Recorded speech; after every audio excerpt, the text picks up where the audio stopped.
So we are, that's on page 341 in the Article Stone Chumash, page 341, Shemos, Perek Yud, chapter 10. It begins, Hashem said to Moshe, saying, come to Paro, for I have made his heart and the heart of his servant stubborn, so that I could put these signs of mine in his midst, and so that you may relate in the ears of your son and your son's sons that I made a mockery of Egypt, and my signs that I placed among them, that you may know that I am Hashem. So I saw from my Rosh Hashiva Chaim Bressler that he commented that it says here that you're doing this so that you may relate in the ears of your sons and your sons' sons, which seems to be that this experience is, so it seems to be that this experience is about our children, that so we could educate our children and relate to our children what happened.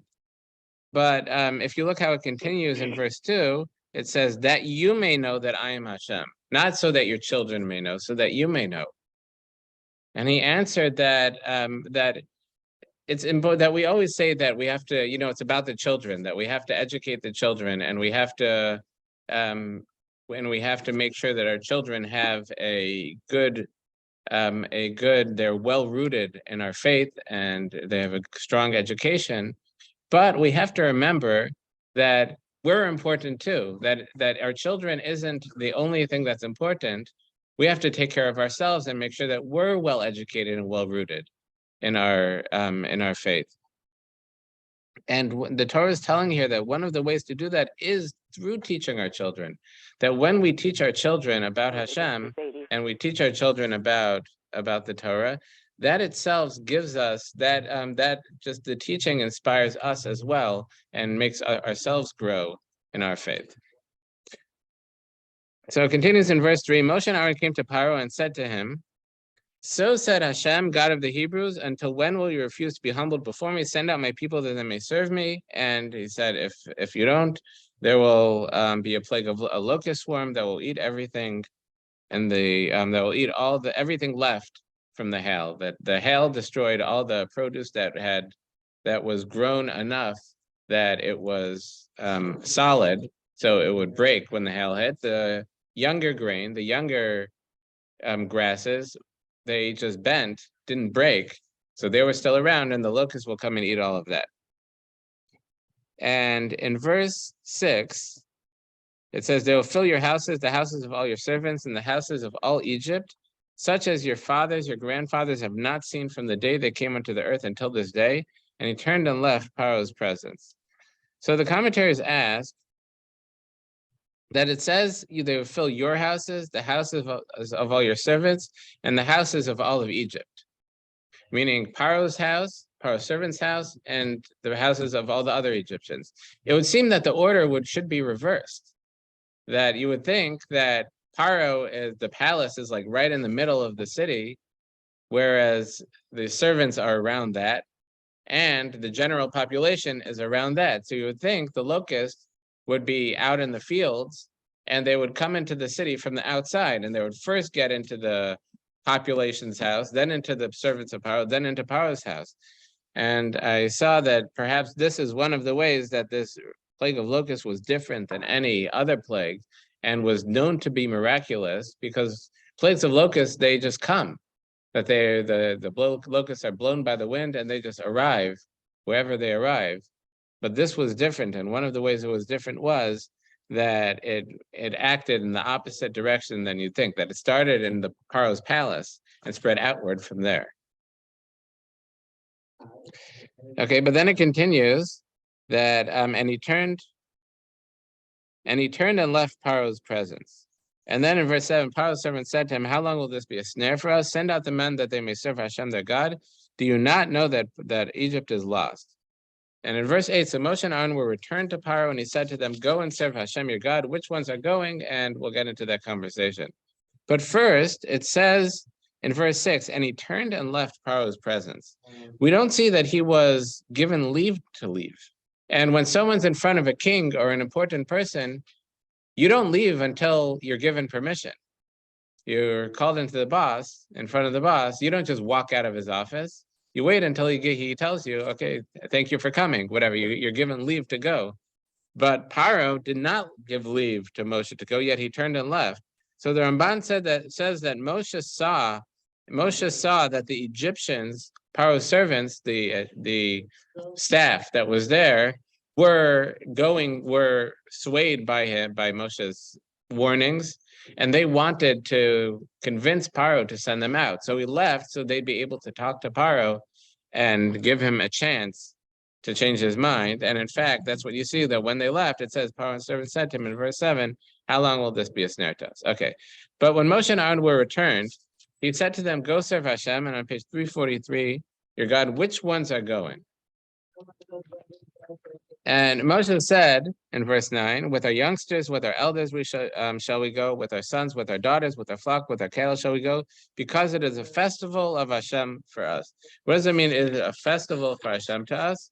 So I think as Rabbi List said, though the festival was Shavuos, and he said it's illustrated that earlier in chapter 3, where Hashem told Moshe, what's a sign that you're saving the Jewish people? That you're going to serve Hashem on this mountain. He was standing on Mount Sinai at the time with the burning bush. And Hashem said, you're going to serve Hashem at this mountain. That took place, in fact, on Shavuos when we received the Torah. And we served Hashem on Mount Sinai. And that's what Moshe here is referring to, that it's a festival of Hashem. We're going out to serve Hashem for Shavuos. So in verse 10, he said to them, so be Hashem with you as I will send you forth with your children. Look, the evil intent is opposite your faces. Not so, let the men go now, serve Hashem, for that is what you seek. And he drove them out from Paro's presence. So he's telling them, he asked who's going to go. And Moshe said, we're going to go with our children, our elders, our sons, our daughters, with all our animals. We're going to go for a festival. That we're going to go with our families to celebrate, and we're going to be bringing offerings. So we need to go with our animals as well. And Paro did not agree with that. Paro said, I'm not going to send you with your children. And the simple meaning is that he was saying, I need some kind of guarantee that you're going to come back. And that guarantee will be, leave your children behind and you go to serve Hashem, then I'll know you come back. It's like like when you let somebody out of prison, presumably you want them to, or you let them out of jail until their trial, you want them to make sure they show up at the trial, so they have to post bail. And that they have to give a significant amount of money that's going to be held until they come back to prison to ensure that they're going to come back. In this case, Paro was saying that you have to leave your children behind. I'm not going to let you take everything with you, because then I have no guarantee you're going to return. But one thing he says here is that it's, where am I? That it says, look, the evil intent is opposite your face. What does that mean? So the Medrash says that evil intent that's mentioned is there was a red star that was the mazel of that time. That was the what's the word? It's the astrological influencer at that time was the planet Mars. And the planet Mars represented, I think Mars, and amongst the Romans or Greeks, whatever it is, was the god of war. And the planet Mars, for all these cultures, is red. It's the red planet. And you could see, if you look outside, you could probably go outside now and see it. And it really has a reddish hue to it. And they viewed that as a sign of bloodshed. So they said, you don't want to go now. Going now is leaving under the sign of Mars. It's going to be bloody for you. You're going to be slaughtered. Who is it? I think the Rebbeinu Bachya has a different interpretation to this, that he says that the ra'ah, the evil that's in front of you, is not referring to Mars. He's saying, I've experienced with your God. And he says, I made mistakes in my life. Perhaps I oppressed you more and look at all that's happened to me and my nation. We've been struck already by, what was it? 7 plagues already. 7 plagues already, and the land is decimated. I know that at some point you're going to make mistakes too, and I know that that's going to be very difficult for you. Ultimately, though, ultimately what happened though?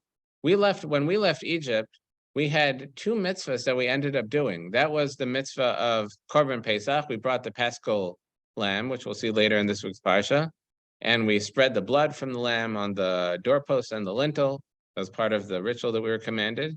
And before bringing the Korban Pesach, we had to ensure that every male had a bris milah, that every male was circumcised, and we weren't allowed to take part in the Korban Pesach unless we were circumcised. And so we had two mitzvahs that involved the blood before when we left Egypt. And in fact, that was a fulfillment of the bloodshed that Paro saw, he saw with his astrology, that would happen to us. And our sages say, in fact, that a mazel, what does a mazel mean? The mazel, the influence of the astrological signs. What that mean is that every person has a different life. Every person has different talents. Every person has different strengths, different weaknesses, and every person is born into and ends up living in a unique situation. They have different people around them, perhaps, and they have different financial situations, and that all influences the life the person will lead. But every person is commanded to live within the Torah and to live a moral, upstanding life within the life that they're given. And that's what the mazel is. The mazel is the life that they're given, the situation, the talents, their strengths, their weaknesses, and the environment and situation that they're going to live in. And where's I going with? Oh yeah. So our sages say that a person who's born under Madim, let's say they're born under this astrological sign that would imply that there would be bloodshed. So the person could be a violent robber and they could be a murderer. But the Gemara says they could also channel that in a good direction and become a shochet, let's say, or become a moel. And something, they're still spilling blood, perhaps in a secular area. They could become a surgeon, where they're channeling whatever strength and weaknesses they have in a good way. And the Klei Yakar even comments that the numerical value of ki ra'ah, because evil, which how does that spell? Because look, the evil intent. The Hebrew, the numerical value is the same as arla, which is the foreskin that we cut off for the bris milah. And that's to say that there's this sign of bloodshed, but it could be fulfilled through the bris milah, which is and the Korban Pesach, which we'll see was really disavowing idolatry, which is cutting off the arla of our heart, cutting off the idolatry that was within us. Okay, so let's continue. So they had the locusts, and it ate everything that the hail left. And the locust completely emptied Egypt of plant life. As it says at the end of verse 15, or I'll just read verse 15. It covered the surface of the entire land, and the land was darkened. It ate all the grass of the land, all the fruit of the tree that the hail had left over. No greenery remained on the trees or the grass of the field in the entire land of Egypt. And in verse 16, Paro hastened to summon Moshe and Aaron. He said, I have sinned to Hashem, your God, and to you. And now please forgive my sin just this time and entreat Hashem, your God, that he remove from me only this death. And in verse 18, he left Paro and treated Hashem, and Hashem turned back a very powerful west wind, and it carried the locust swarm and hurled it towards the Sea of Reeds. Not a single locust remained within the entire border of Egypt.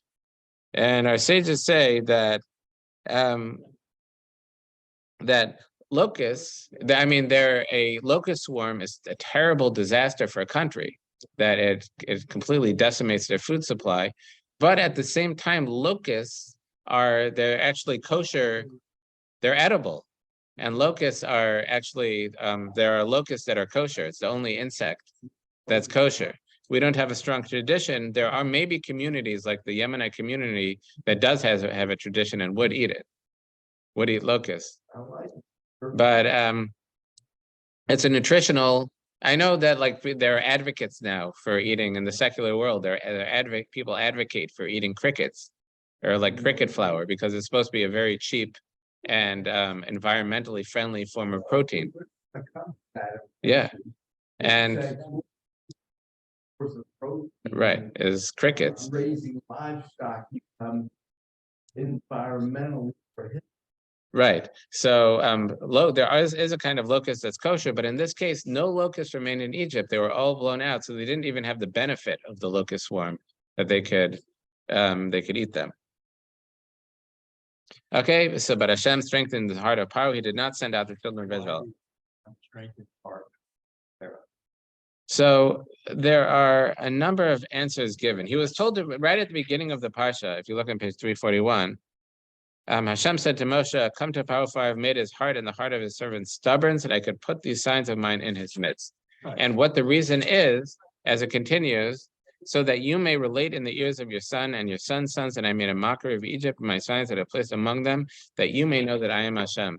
The real answer, I think that's the answer to your question, is that Hashem made Paro's heart stubborn in order that we could view how Hashem completely punished Paro, and each plague was a different illustration of how. But Hashem was turning around, punishing Pharaoh, but Pharaoh was turning around and making his life more miserable, and Hashem sort of approved that aspect because he was making Pharaoh more stubborn. But so there is some truth to what you're saying, that a part of it was that we had to be in Egypt a little longer. But our sages say that once the plague started, the slavery really ended. They weren't enslaving us per se. We weren't free to leave. And they still had some level of control over our lives, but the harsh work stopped once the plague started. They didn't have the strength they didn't have that power over us anymore once the land started being decimated by the plagues. But the real reason for the plagues was for our future and for our present at the time and future, that each plague illustrated in another way how Hashem how the biggest superpower at the time in the world.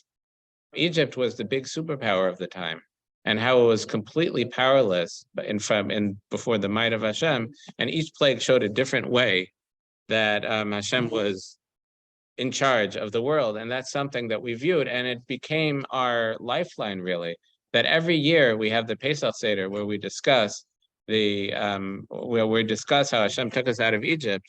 And that gives us that is something to reinforce our own faith and to pass that on to the next generation. And that was through the plagues, and that came about through Hashem hardening Paro's heart. It continues, the ninth plague was darkness. In verse 21, Hashem said to Moshe, stretch forth your hand to the heavens, and there shall be darkness upon the land of Egypt. It will be tangible. It says in verse, Moshe stretched his hand towards the heaven. There was a thick darkness throughout the land of Egypt for a 3-day period. No man could see his brother, nor could anyone rise from his place for a 3-day period. But for all the children of Israel, there was light in their dwellings. So here the Medrash says that it was actually 6 days, that there were 2 3-day periods. The first 3-day period, it was thick darkness. And the Ramban said this darkness wasn't just a lack of light. It said this darkness, there was like a fog that came down from heaven that was so thick that no light could penetrate it. So you could even light a candle, light a torch, that wouldn't help you. Because it's like in the, if you ever driven in the fog, we have fog lights that they really don't help us see. They let other cars maybe see us. Right, but if the lights are too high, they just reflect right back at us. They don't penetrate. And that's how it was. The Egypt was full of this mist, this fog, that light couldn't penetrate, and it was completely dark. And the last 3 days, this fog was so thick that they couldn't even move. They couldn't go anywhere. But it says, for all the children of Israel, there was light in their dwellings. What do I have to say on this? Okay, so it continues in verse 24. Paro summoned Moshe and said, go serve Hashem. This is after the plague of darkness. Only your flock and cattle shall remain behind, even your children may go with you. And Moshe said, even if you play, so now he's telling him, instead of just sending away instead of keeping the children, which is last time he said, you could go with all your animals, but leave your children behind as security that you'll come back. Now he's saying, okay, you could go take your children and celebrate with them, but you have to leave all the animals behind. And he assumed that that so many animals that they wouldn't leave without the animals. And this is really what Baal is about, that it says you leave a significant amount of money, such a significant amount of money that they'll even risk jail to come to court. So he said, leave your animals behind, so now I'll know you'll come back. And in verse 25, Moshe said, even if you will place in our hands feast offerings and elevation offerings, and we shall offer them to Hashem our God, now livestock as well will go with us, not a hoof will be left, from it we shall take to serve Hashem our God, and we'll not know with what we are to serve Hashem until our arrival there. So he's saying, we're going to have to take everything, our wives, our children, our animals, not leave anything behind. And then in verse 27, Hashem strengthened the heart of Paro. He did not wish to send them out. Paro said to him, go from me here, beware, do not see my face anymore. From the day you see my face, you shall die. And Moshe said, you have spoken correctly. I shall never see your face again. Then in verse, on page 347, Hashem said to Moshe, one more plague shall I bring upon Paro and upon Egypt. After that, he shall set you forth from here. When he sends forth, it shall be complete. He shall drive you out of here. He's saying, until now, like we said, Hashem was telling him, I'll harden his heart. It's not going to work to let him set you free. These plagues are not about that, as we said in the beginning of the Parsha. So you'll see, and you'll be able to relate to your children about how he toyed with Egypt. But now this last plague will cause him to send you free. And in verse 2, please speak in the ears of the people, let each man request of his fellow and each woman from her fellow silver vessels of gold and gold vessels. That Hashem told them that you're going to leave with great wealth. So he told them to request vessels, all these valuables from their neighbors. And Hashem granted the people favor in the eyes of Egypt. Moreover, the man Moshe was very great in the land of Egypt, in the eyes of the servants of Paro, and the eyes of his people. So now in verse 4, we have the warning of the last of the plagues. Moshe said, so said Hashem, at about midnight I shall go out in the midst of Egypt. Every firstborn in the land of Egypt shall die, from the firstborn of Paro who sits on his throne, to the firstborn of the maidservant who is behind the millstone, and all the firstborn of beasts, even the firstborn animals of the Egyptians died. There shall be a great outcry in the entire land of Egypt, such as there never has been, and there shall never be again. But against all the children of Israel, no dog shall wet its tongue against neither man nor beast, so that you shall know that Hashem will have differentiated between Egypt and Israel. And the Rabbeinu Bachya said that a dog is a symbol for the mashchis, for the destroyer. And that's because he says a dog is always hungry; it's never satiated. Is that expression? I'm hungry as a dog. Because a dog is always hungry. And that's like the mashkas, the destructive angel is never satiated. And he's saying that they won't act against the Jewish people, just against the Egyptians.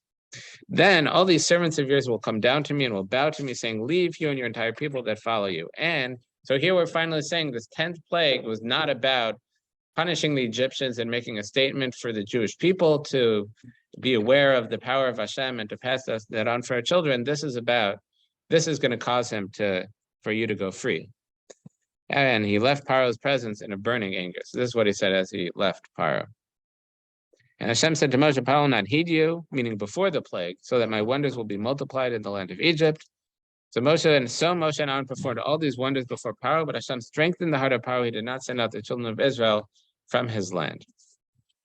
And now we have the mitzvah of Rosh Chodesh. So on page 349, chapter 12, Hashem said to Moshe and Aaron in the land of Egypt, saying, this month shall be for you the beginning of the months. It shall be for you the first month of the year.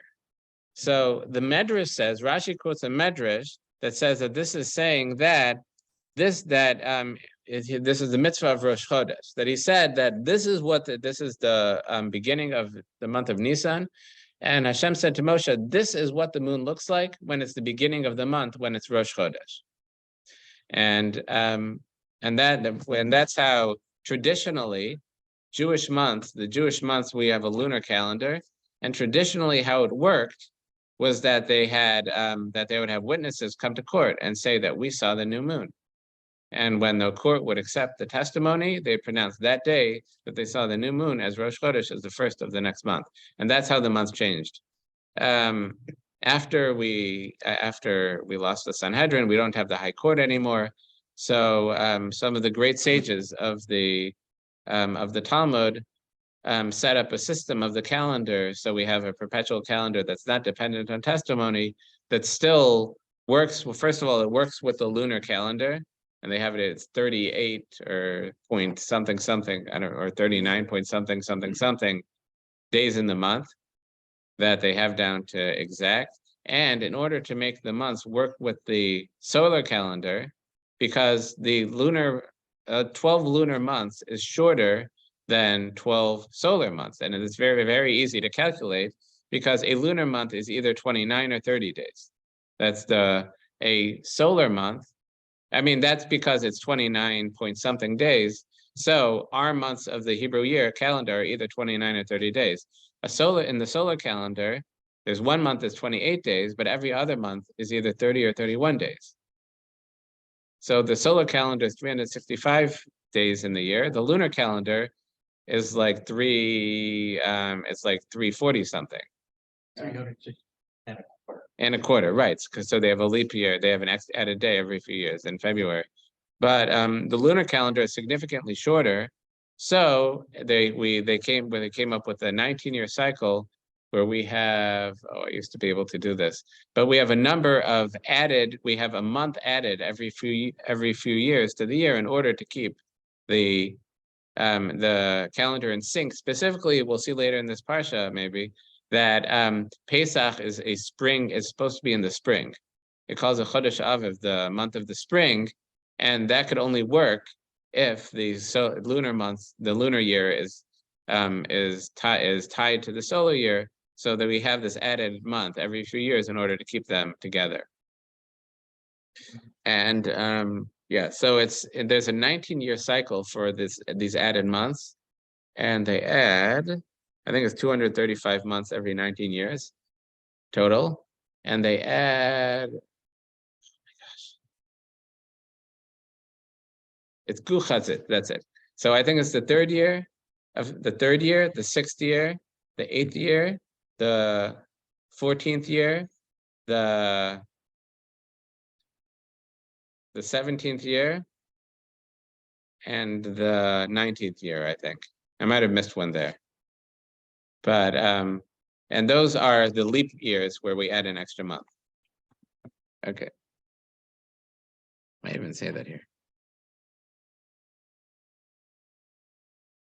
Okay, so that's the Medrash. But Rashi comments that that's a Medrash, but we still read the words based on what the words mean. And what the words mean here is this month shall be for you the beginning of the month, the first month of the year, that we start counting the year from Nisan, which is the month we left Egypt, which is interesting because we start Rosh Hashanah, and we change from one year to the next in the month of Tishrei. So we really have two beginnings to the year. We have the beginning of the year, which is Rosh Hashanah, which occurs in Tishrei, and we have the first month of the year, which is Nisan.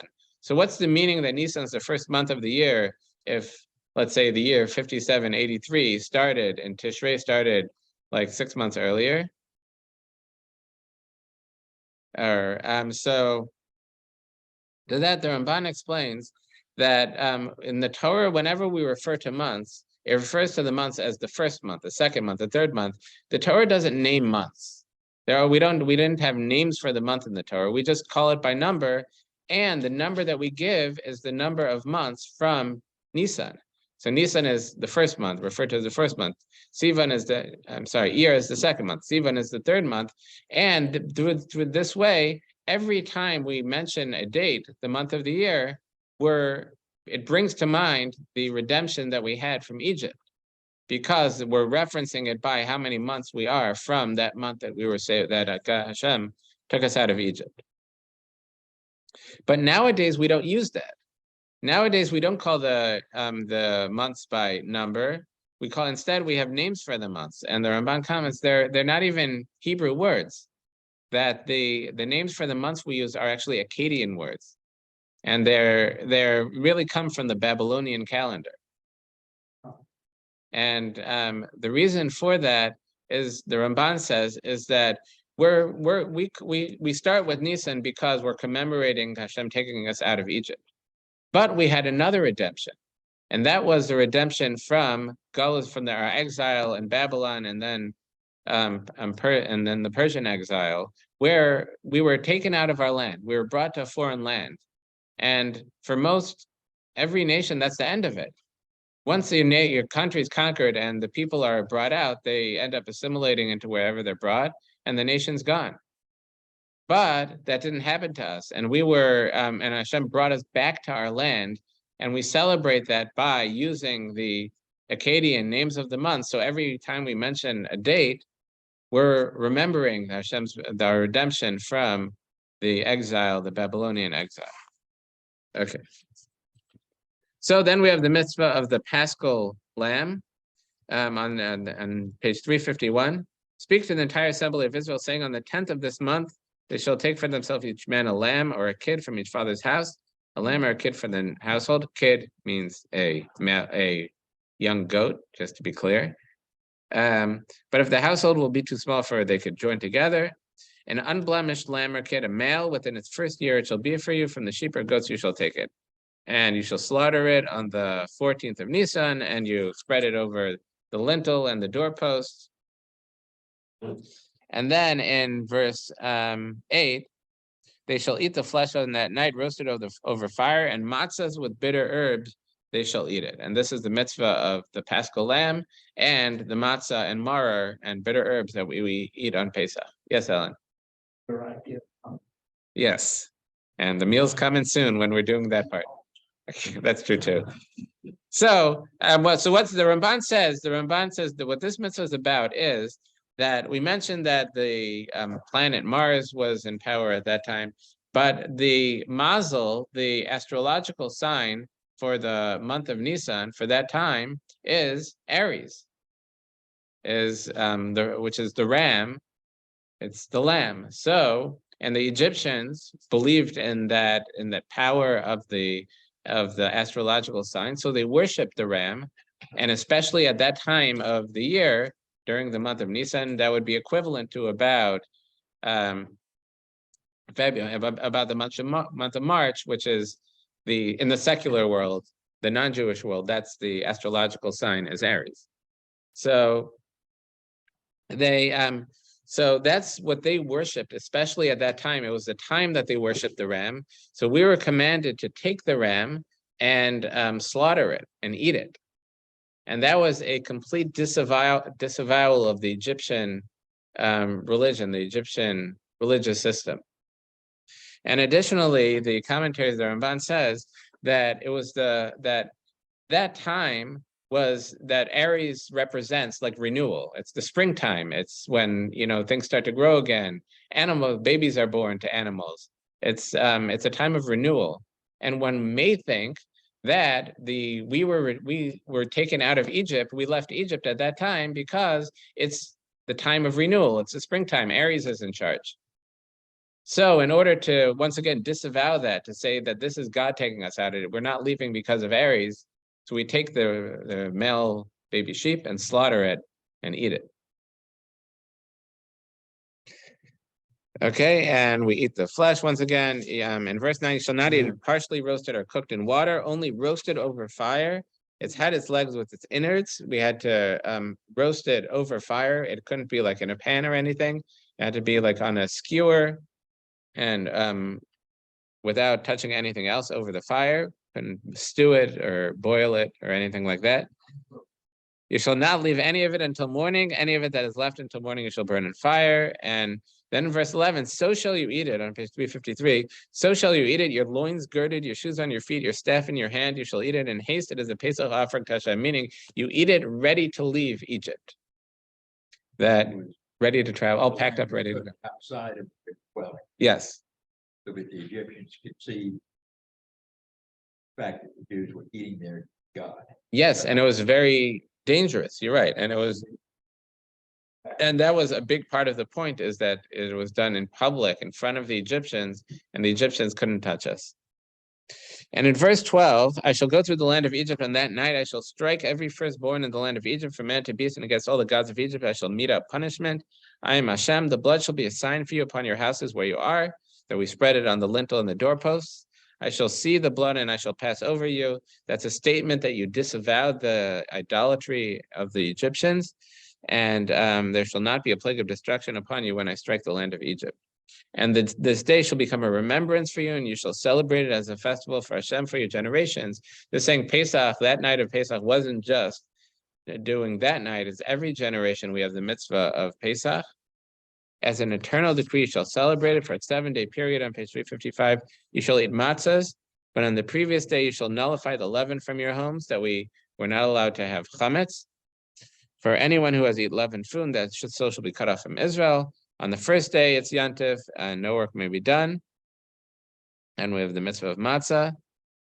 Okay, so now on verse 21, he gave some additional instructions on how to bring the Paschal offering. Moshe called the elders of Israel and told them, draw forth or buy for yourselves one of the flock for your family, slaughter the Pesach offering. You shall take a bundle of hyssop, there's a kind of bush, and dip it in the blood that is in the basin, and touch the lintel and the doorpost with some of the blood. Hashem will pass over, etc. And in verse 25, it shall be that when you come to on page 357, verse 25, it shall be that when you come to the land that Hashem will give you as he had spoken, you shall observe the service. And it will be that when your children will say to you, what is the service to you? You shall say it is a Pesach feast offering to Hashem, who passed over the houses of the children of Israel in Egypt when he smote the Egyptians, but he saved our households. And the people bowed their heads and prostrated themselves. The children of Israel went and did as Hashem commanded Moshe and Aaron, so they did. So this verse 26 and 27 is actually the source that in the Haggadah, in the Pesach Seder, we mentioned the 4 sons. That one is righteous, one is wicked, one is simple, and one doesn't know how to ask. So in all of those 4 sons, the ways to teach each son has its source in the Torah. This sequence right here is the source for the wicked son. That it says, and it shall be when your children say to you, what is this service to you? That's the question of the wicked son. Okay, and there's a big discussion amongst the commentaries that the answer the Torah gives is not the answer we say in the Haggadah. But that's a whole class in and of itself that I've actually given here before. But that was like a 45-minute class just on that. So let's continue. So in verse 29, it was at midnight that Hashem smote every firstborn in the land of Egypt, etc. In verse 30, Paro rose up at midnight, he and all of his servants and all of Egypt. And there was a great outcry in Egypt, for there was not a house where there was no corpse.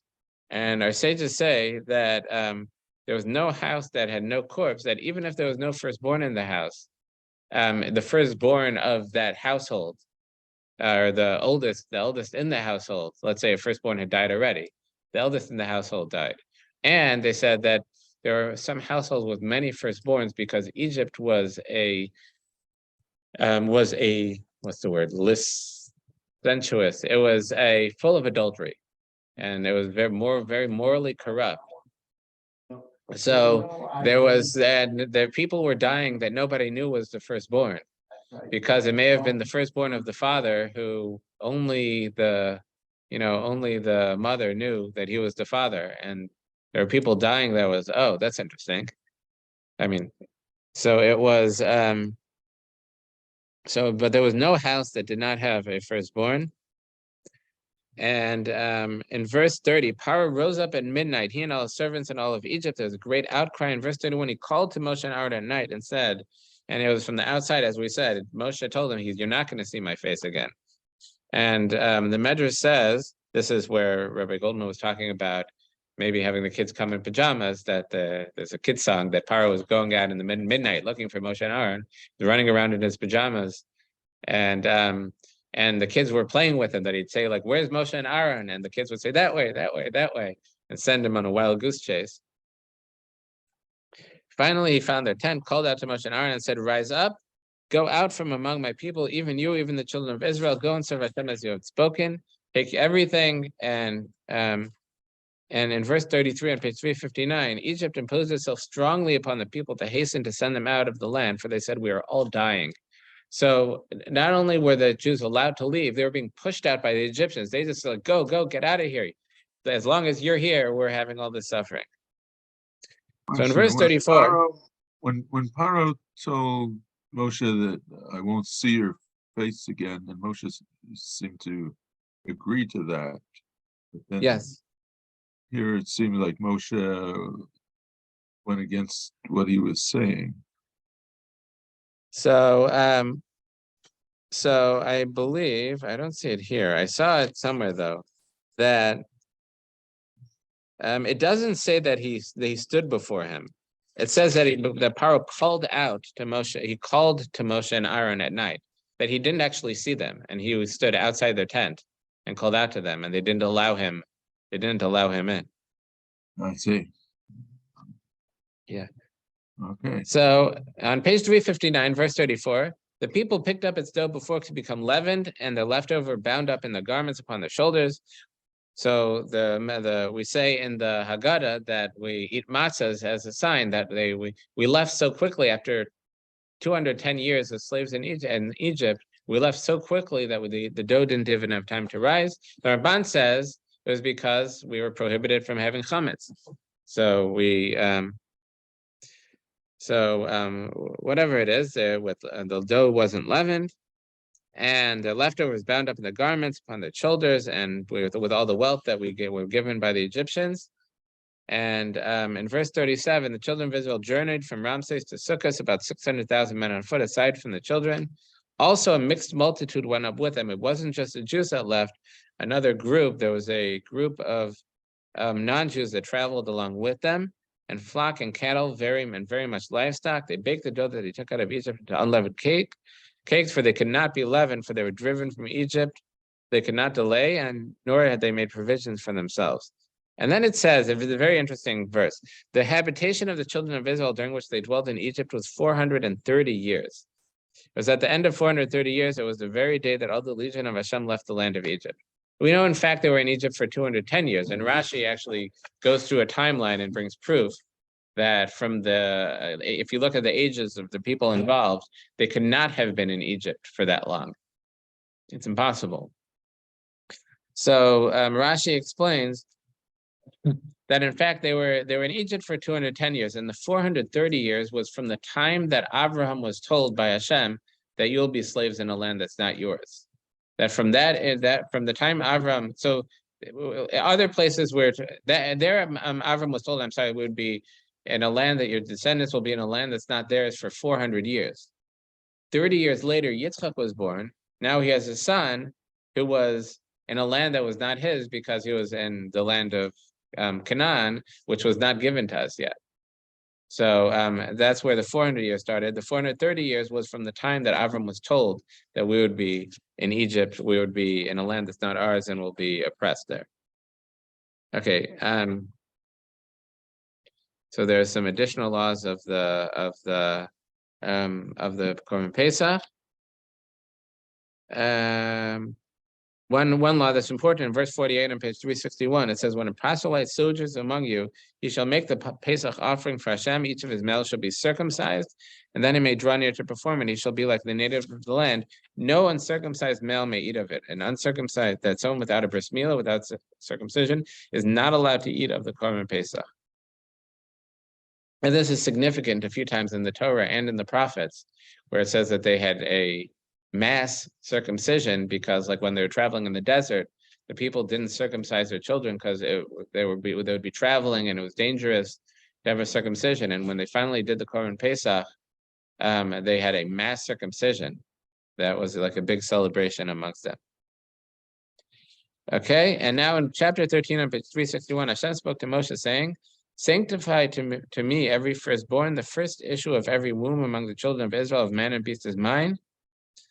And this is the mitzvah, and that's a consequence of that Hashem traveled went through Egypt, killing every Egyptian firstborn, but kept the firstborn of the Jewish people alive. And through that is as if Hashem saved the firstborn of the Jewish people, and they became sacred. One Egyptian stay alive. Yes, and that was Paro, exactly. In order that Paro could witness the end of the punishment of Egypt. You could see the splitting of the sea where his whole army was destroyed. Okay, and then in verse 3, Moshe said to the people, remember this day on which you departed from Egypt, from the house of bondage. With a strong hand Hashem removed you from here, and therefore its clements may not be eaten. And we fulfill this with by mentioning every single day in the Shema, we mention our departure from Egypt, that we're remembering the day that we left Egypt. And we're leaving in the springtime. And that not only did we leave Egypt, we were taken out during the spring when it's the most comfortable time to travel. It's not burning hot, it's not cold, it's comfortable. And then it's saying when we go to the land of the Canaan, the land of the Canaanite, the Hittite, the Amorite, the Chivite, the Yebusite, which he swore to your forefathers to give you, shall perform the service in this month. And we have the mitzvah for all generations to keep Pesach. And then in verse 8, on page 363, and you shall tell your son on that day, saying, it is because of this that Hashem acted on my behalf when I left Egypt. This is the source for the son who does not know how to ask. You notice that there's no question here. It's just you shall say to your son, because he doesn't know how to ask. So you just teach him with this statement. And then in verse 11 on page 363, it shall come to pass when Hashem will give you the land of the Canaanite, as he swore to your forefathers, he will have given you. You shall set apart the first issue of the womb to Hashem, and of every first issue that is dropped by the livestock that belong to you, the males are Hashem's.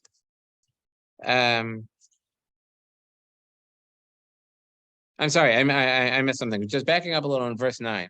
And it shall be for you a sign on your arm and a reminder between your eyes, so that Hashem's Torah shall be in your mouth. This is the first source that we have in the Torah for the mitzvah of tefillin. It shall be for you a sign on your arm and a reminder between your eyes. That's referring to the tefillin. And this is one of the, there are 4 chapters of the Torah that are inside our tefillin. You'll notice on the head tefillin that there are actually 4 compartments there. So each of the compartments of the head has a separate scroll where one chapter of the Torah is written. This is one of them. On the arm tefillin, there's one scroll that has all 4 of them written. Okay, and in verse 11, again, that we have the mitzvah of the firstborn. And in verse 14, it shall be when your son will ask you at some future time, saying, what is this? You shall say to him, with a strong hand Hashem removed us from Egypt, from the house of bondage. And it happened when Pharaoh stubbornly refused to send us out, that Hashem killed the firstborn of the land of Egypt, from the firstborn of man to the firstborn of beast. Therefore I offer to Hashem all male first issue of the womb, and I shall redeem all the firstborn of my sons. And again, and here in verse 14, and it shall be when your son will ask you at some future time, what is this? That's the source for the simple son, the question of the simple son in the Haggadah, and the answer.